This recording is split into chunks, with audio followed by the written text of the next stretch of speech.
Hi, my bros, and welcome back to MK the Breather YouTube channel. This is MK Reacts. Today we're going to react to Locked Up Warriors, New Zealand's Māori 101 East. I'm assuming it's a documentary about Māoris being locked up in prison.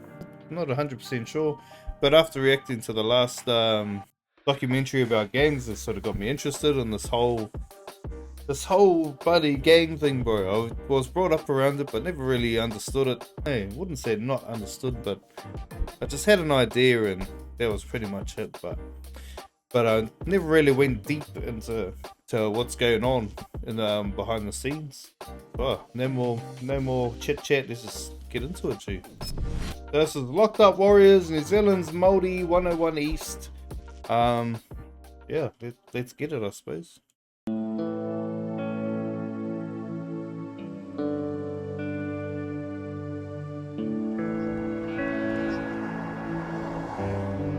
With spectacular landscapes, New Zealand is a pristine paradise. Yes, it is. Ranked the freest country on earth. Oh, I don't know about that since Jacinda's been in there. No.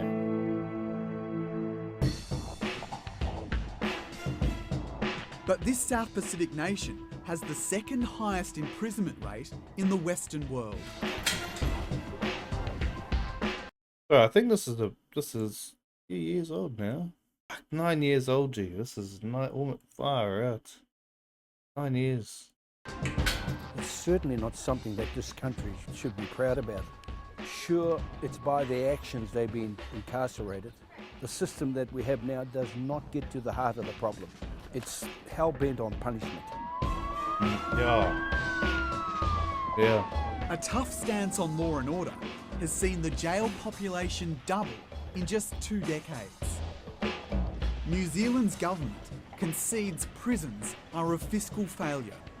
The corrections budget is 1.7 billion, so we spend more on our correction system than we do on our early childhood education. That's Fuck, how crazy is that? the wrong way round. Where New Zealand at this time, this is 9 years ago, was more focused on getting people into jail. No. There's more worried about jail than they are about, the future of our kids. Makes sense, bro. Fuck, nothing's really changed in that sense. The moral costs are even greater. 1 in 2 inmates are Indigenous Maori. I don't know of any Māori that doesn't know someone who's got a criminal record. There's a very small... Yeah, I do. My cousin's in jail at the moment. He has been for the last good 7 years. But he was in there for 3 years, come out, and he just had the mentality of, fuck, bro, I've been to jail. Wasn't as bad as I thought, so fuck it, I'll go back anytime. So, if that's any understanding of what the mentality is going in and going out, then that ain't helping, G. That ain't helping anyone. More narrow system that fails us repeatedly. Yeah. I'm Drew Ambrose. On this week's edition of 101 East, we investigate why so many New Zealanders are behind bars.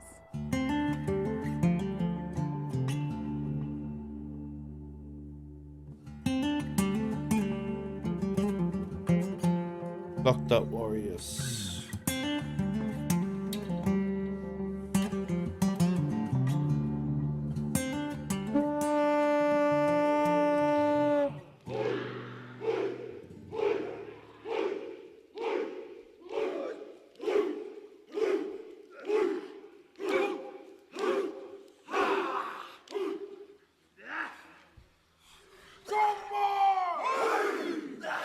Before battle, Māori warriors would perform the haka to challenge their enemy. In the prison, this war dance is a sign of respect. Today, New Zealand's Indigenous people are losing a war within. They're just 15% of the population, but are overrepresented in all sectors of the criminal justice system.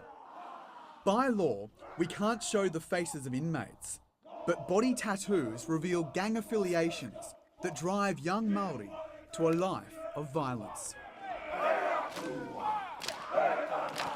For more...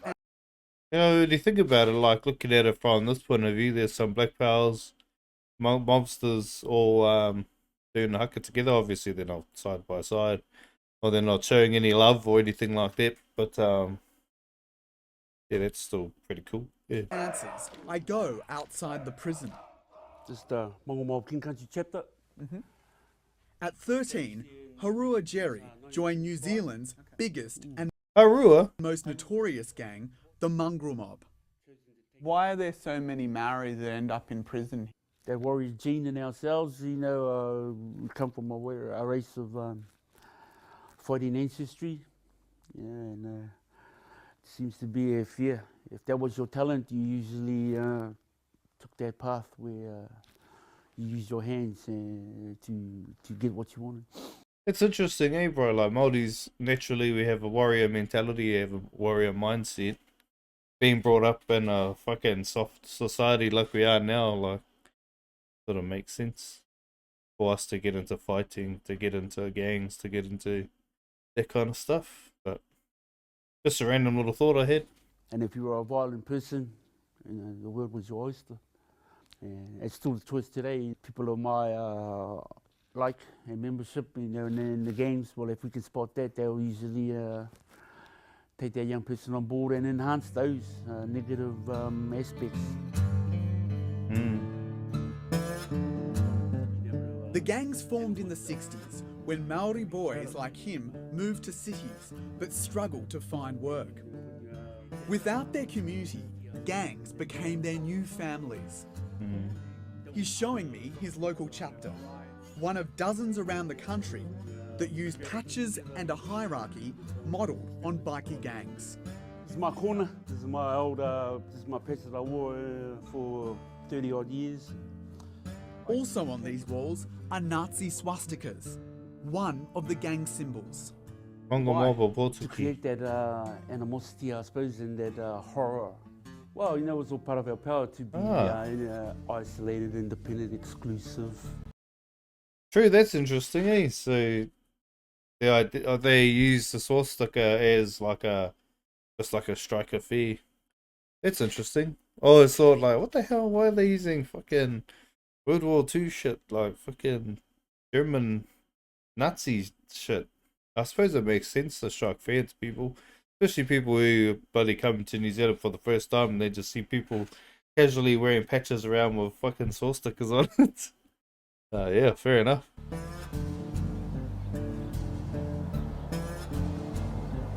Hura rose through the ranks to become president of his chapter and was jailed many times during turf wars with the gang's arch rival, Black Power. The Mongrel Mob built their notoriety from violent crime, drug trafficking and gang rape. Aotearoa. Hura claims he's done everything but kill. Not to say that I didn't try. It goes both ways. I've been shot, stabbed. You know, I've shot others, stabbed others. Chopped in the head with an axe. You know, it's all part of the old lifestyle and you know, surviving. Do you regret some of the life choices that you made? I wouldn't have it any other way. Really, it's, like I said, it's made me who I am right to this point in time. Had a spare time with a bit of wood, eh? Instead of the Mongrel Mob, today, young Māori join new American-style street gangs like this one, Flawless Bloodlines. We want to roll by ourselves. We'll stand on our own. Beyond Oh, not the drinking the Cody's. the bravado, they're still tied to the old gangs through family, who can teach them the tricks of the trade. In Taupō, a tourist town 3 hours outside Auckland, we saw how their brutality can lead to bloodshed. Do you know, is there a gang presence in this area? I can't speculate at this stage as to whether or not... A teenage Mongrel Mob member was stabbed to death the night before, amid rising gang tensions. Without other options, young lives are often cut short. From 6 to 11, that's the cusp of where you've got to be able to capture those young and provide them other options. Yeah. If you don't do that there at that age group. And I feel like all the older mobsters started to figure that out as time went on, and then they try to do the best for their kids. Because I know a lot of mobster kids, bro, who are actually doing really well, considering they're brought up in their life. You know, by 11, they're committing, a serious crime. It's come right down to that age, quite active in the criminal world.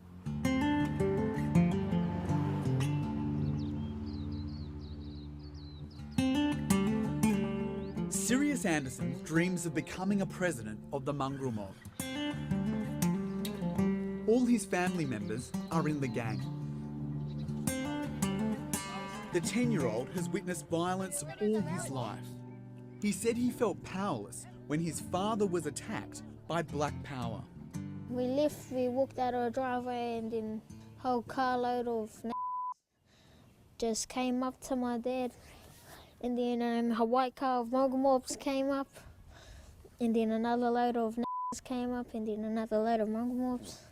And my big brother was in there, and he was holding this huge ass wooden thing. He couldn't even lift it. Typical Māori story, eh? He had to drag it on the ground, and my dad kneed this fella in the guts, and then two of the niggas ran away. He went back into the jail. Sirius lives in government housing with his unemployed mother. His father and older brothers are all in prison. Before one recent visit, Sirius hadn't seen his dad in years. Do you remember the last time you saw him? What he kind of said to you? I love you. It's a house. The odds are against him. Children with a parent in jail. Well, kid, he sounds innocent as, bro. Just brought up in their life. Now he's got aspirations to be a praise. Hopefully he done well. He's doing well in life. Jail are 7 times more likely to end up there too. Do you think you'll end up in jail? Yeah, Why do you think you'll end up in jail? because I might get in a fight with the and I might kill them. What kinds of crimes do you think you're capable of? Like burning down houses and it. Oh, I've already did that before. Have you burnt down a house? Yeah, in a kindergarten. Yeah. Rule number 1, being in the game, then give away what you're up to. How old were you when you were committing these crimes? 8. Yeah, about 8. Sirius says he's also attacked older children and been taken in by the police for late night offences. What Sirius and his younger brother really want is time with their dad, but they remember their father's temper. My dad had the chair up against my mum's throat, and then when they broke it, my sister broke it up. Then the police came over and arrested my dad. So you were there. Yeah, How did you feel? sad. Sad? Yeah, Scared? not just sad. So why did you stay up till 4? 1 in 5 children live below New Zealand's poverty line, like Sirius. These poor neighbourhoods have some of the worst youth crime in the country. He says he wouldn't roam the streets late at night or misbehave if his dad was at home. When he's Man, so true, eh? For a lot of kids, not around, it's hard to get money, is it? Yeah, How hard is it when you don't have money, when mum doesn't have money? then we have nothing to eat. Local council member Henare O'Keefe runs volunteer oh, Henare O'Keefe, I remember him. projects down the road. He has been a foster parent to more than 200 kids. Foster parent to 200 kids. Damn. So we've got babies raising babies in some instances. Wow, hard. It's the lack of quality parenting. And their Māori populace has one-parent families. You know, I've always said that this country's littered with fathers, but now daddies, that's another thing. Henare works with troubled youth, teaching them horticulture and boxing. He visits prisons to guide young Māori. but admits the grip of gangs are often too strong. I think they're smart. They make a living out of the angst and hurt of other people. I truly believe that we'll never fully eliminate it. We have to manage it as best we can.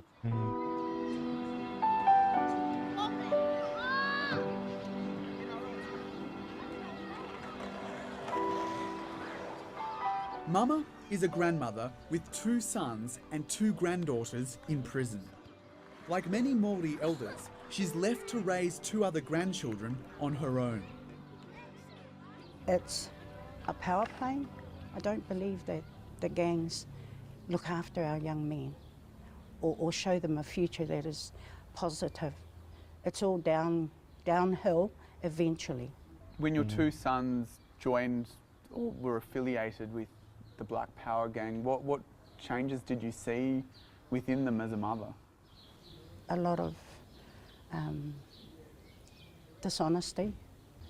I saw a lot of devious moves around my sons. If I asked them straight questions, I never got a straight answer. Did you feel like you could control them in any way? Not when they reached their teenage years, definitely not. I couldn't. I was at a loss. I don't really know where. It looks like someone who gave their all as a parent. She says going to jail has become normal within her family and wider Māori society. I think if you tell the truth, children shouldn't really see it as a bad thing. It's just life. When I'm questioned about where is somebody, I tell them the truth. And if that's a sad thing, fine. It's just the truth. I don't know if we can talk about pain because it's more than that. It's a sadness that becomes a cloak. Sad as, man, but it's so true. Such dysfunction jars with the idyllic image of New Zealand.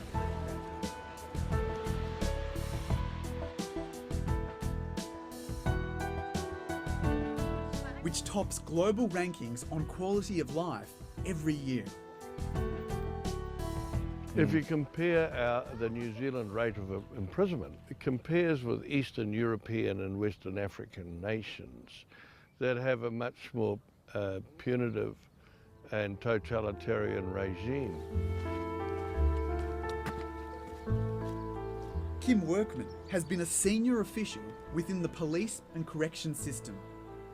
He says even though crime keeps dropping, New Zealand's jail population remains the same, with sentences too harsh and too long to fit the crime. The difficulty with them is that they didn't reduce Not they get pulled over with the joints and get 7 years in prison. crime. I mean, the arguments that were put was that we're going to hold people accountable for their offending, and the way to do that is to increase the the length of imprisonment and the harshness of the sentence. Well, all the research that we know of shows clearly that that's not a good thing to do, because it increases the likelihood that those people will reoffend when they leave prison. Yeah, like I said, bro, just like my cousin went to jail, come out and just had the mindset of, bro, I've been in there. Fuck, I don't give a fuck what I do. I'll do whatever. If I go back in there, all good. So been there, done that. And it's just like, fuck, that's the wrong mentality you want. Such a tough approach to law and order has seen both sides of politics win elections in New Zealand. Surprisingly, the government openly admits the system is costly and ineffective. It is very expensive. $94,000 is the average we spend on a prisoner. There really is a tension between punishment and actually making people's life better. And I just don't think we've actually done the second part well. So yep, we've punished people by sending them to prison, but we expect them to see the error of their ways and come out as reformed people. Well, then How do you put it? Does just jail in general just doesn't seem to make sense. You put a whole bunch of criminals into one place and expect them to get better. Like, we're not going to do that. We're seeing a lot of criminals recirculating through our prisons. When you talk to some of the prison officers, they are seeing people 2, 3 and 4 times. To break that cycle, the government is introducing more employment, education and addiction services inside jails, like this one that we were allowed to film. But at the same time, they're building more prisons. I hope that's the last big prison that this country has to build. If we have to build more prisons, it means actually we have failed. Cool to see everyone sort of on the same page for prisons. There's not that one guy who's like, oh, prisons is the best thing that ever happened to New Zealand. Everyone's on the same page of, nah, it's fucking, you're not useless, it's not working.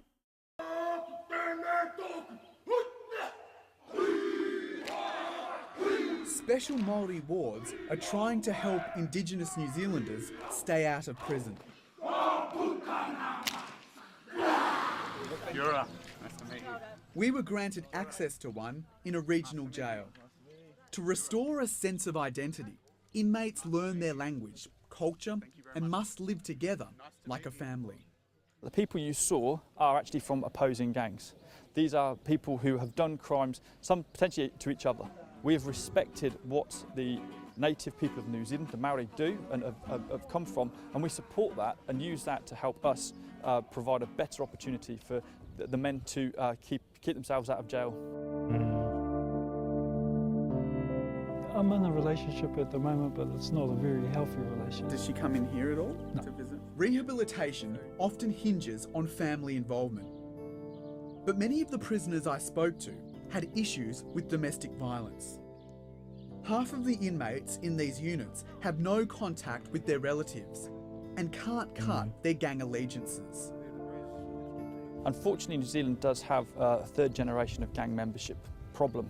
When we're trying to connect people back, they identify more with their gang than they do with their family. So in units like this, we focus on the family. And it's about that reconnecting. Your family will support you through thick and thin.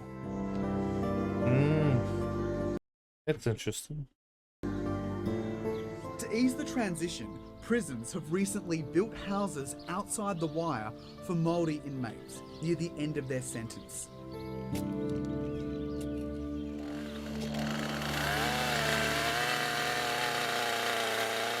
Prisoners can learn farming and their families can visit more often. As you see behind you, it's not very often you give a prisoner a chainsaw, and that's what we can do here.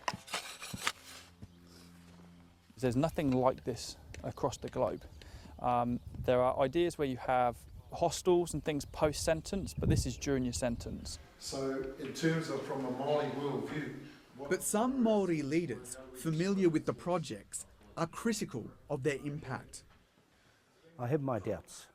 If you took a look at the number of our populace that have been incarcerated, you'd have to suggest that the Māori Focus Unit is not working. I've always been of the opinion that a Māori concept cannot work within a European infrastructure.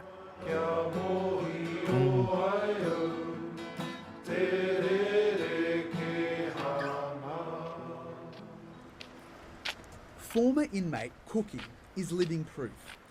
He says the Māori unit didn't prepare him for life on the outside. You can sort of like brainwash yourself in there, but that's got nothing to do with the world out here. It does nothing with signing a paper going, oh, how do I fill out this form for my bank account? Or how do I, what's an email? Same could be said about schooling, like schooling doesn't set you up for the outside world. It does to an extent, but it doesn't teach you how to buy your house and what's the best way to save money or anything like that. Well, I mean, it's all right to teach someone the words of a song and the actions of the song, but how long does that last? Just till the song's finished. Then what? That's true, eh? With a life defined by violence, Cookie has been in and out of prison for 30 years. His problems began in childhood. He says he was severely bashed in foster homes. How bad Yeah, the Irvine's pies. did it get? quite serious, you know, like full-on stuff like getting chain put around your neck, padlocked to a tree, locked to the tree and stripped naked and kicked in with steel caps. He eventually turned the tables, resorting to violence himself, beating up rivals as a mongrel mob hitman. You get this bloodlust, you just want to make sure they're bleeding hard, and you learn that doing violence makes you feel powerful too. It sort of makes people listen, you know. After a string of domestic violence charges, Cookie lost his state housing and custody of his daughter. He's now homeless in Auckland. Just look around and think. So you decided to start trading. Better use plus 500. I'll have to see if my my old lady has met Cookie before, because my mum, she was living on the streets for a good 3 years just to get out of the drug scene, and she said she'd come across some interesting characters. I wonder if she come across this dude. Changed a lot, and you go, what am I going to do now? You sort of feel lost. Or sometimes I didn't even want to be seen by people. I didn't feel like, you know, and yeah, I still get it now. Just sort of go, oh man, what am I doing here? What's stopping you from reoffending now? What's stopping me from reoffending now? What's stopping you from ending up in prison?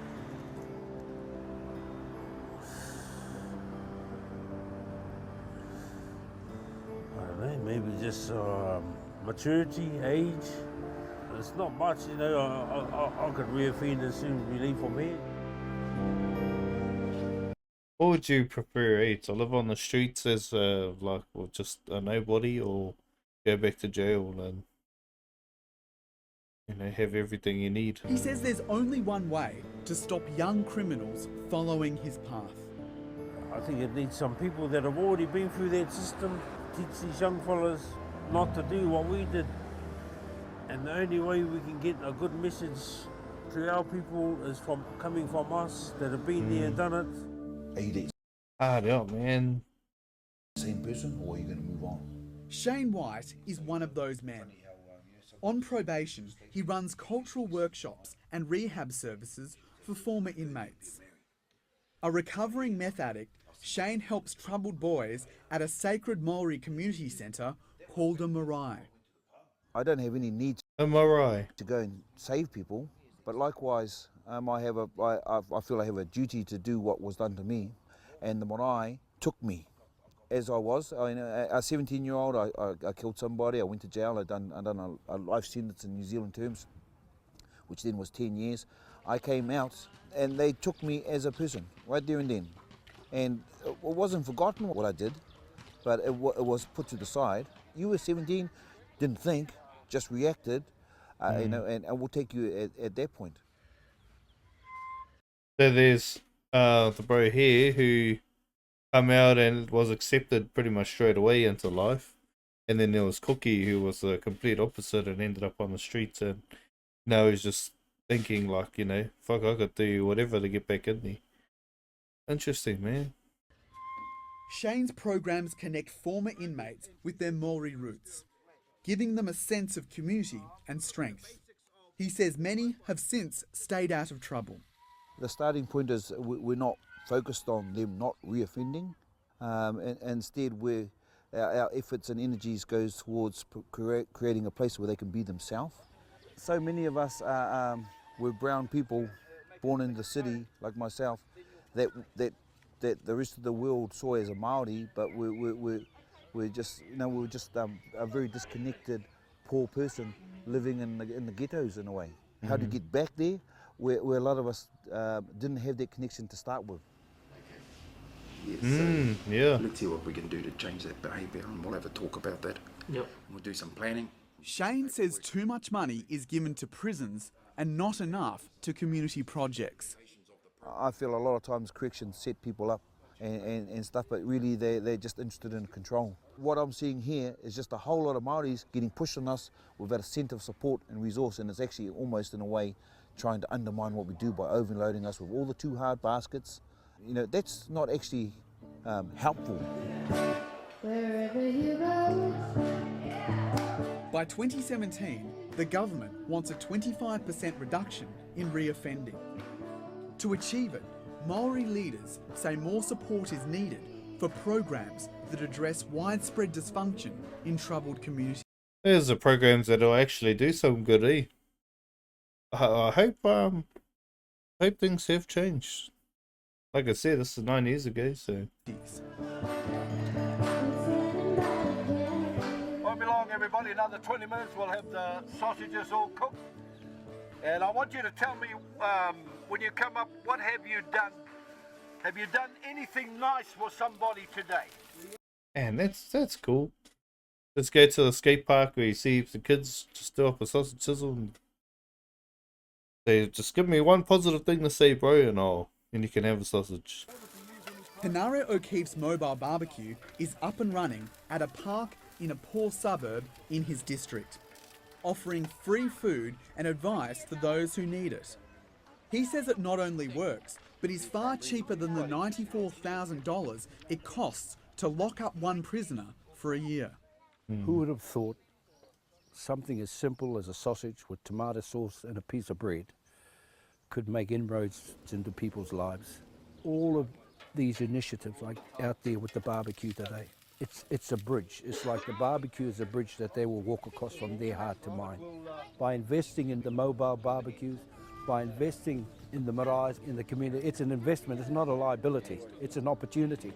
The problem with government, they need to let go of the controls. Give us a go.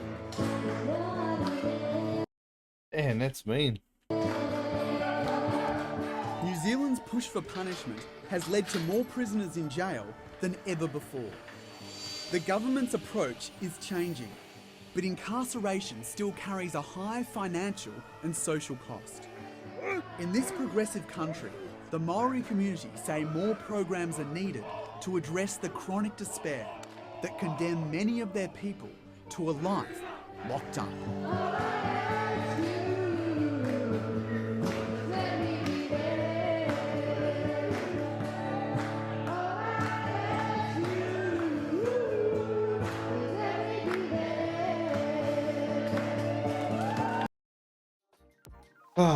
Wow, there you have it. Wow, that's what a powerful documentary that was, and 9 years ago too.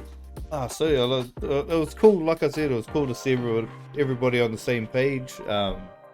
Everyone sort of but wondering why the hell what jail's supposed to be doing for people, because it's clearly not working. It's cool to see a whole bunch of people who, like I said, we're on the same page. With all the young kids, bro, when I watch these documentaries of kids, when they're kids in the documentary, it's like 9-10 years ago, I always just hope that they're doing well for themselves now. Like, obviously, like the young fella, damn, I forgot his name.